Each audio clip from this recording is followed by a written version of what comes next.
Hey, good morning to you. Welcome back to the Morning Minute Meditation. Appreciate you joining me today. One of the most famous verses in the book of Proverbs is chapter 22, verse 6, where the Bible said, "Train up a child in the way he should go, that when he's old, he'll not depart from it." Now, that verse is certainly misunderstood by many and misapplied by some, but the verse means exactly what it says. I have an obligation and a responsibility. If my spouse and I are bringing children into this world, we have a responsibility to train them up in the way that they should go. This word train is pivotal to the entire verse. The word train does not just simply mean pay for their bills and make sure that they're well cared for until they get out on their own. The word train requires responsibility on the part of the parent. The word train has several implications. It has to do with something, first of all, the initiation of it is coming from me. I have to initiate the training. The child is not just going to simply come to me and say, "Daddy, teach me your ways." I have to initiate the training toward the child. The second word in the definition has to do with discipline. I have to be responsible for disciplining the child in various sorts and kinds of ways, not just simply in one way. And then I have the obligation of dedication. I have to be dedicated to this. One of the most interesting of words in the definition is the word narrow. In other words, I am to narrow down the lane in which the child is running in regard to its discipline of training. This means sometimes I'm bringing discomfort to what the child wants in regard to my understanding of what the child needs. This is where modern day parents fall off the rail because of this simple fact. They don't want to be considered the quote unquote bad guy in the parental relationship. And when you have blended families and children going from one spouse, one mother to another father and back and forth, you are allowing oftentimes the child to pit you against one another so that the child can have a comfortable life. There are 6 things in this verse that I think are applicable to us today. Number 1, if I'm going to train up my child, then I have to be responsible. I have the responsibility of making it actionable. I've got to get into action regarding it.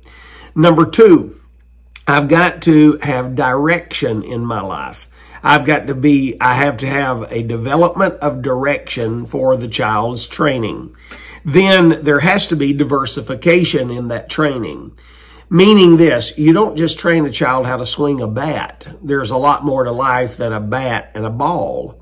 You don't just train the child how to plow the garden. There's more to life than the plowing of the garden. You don't just teach the child how to manage the checkbook. There's more than one thing in life that a child needs to know than the reconciliation of their finances. Though all of these things are important and a part of the training, they are part of the diversification of training. In other words, there are multiple things that we need to be training our children towards.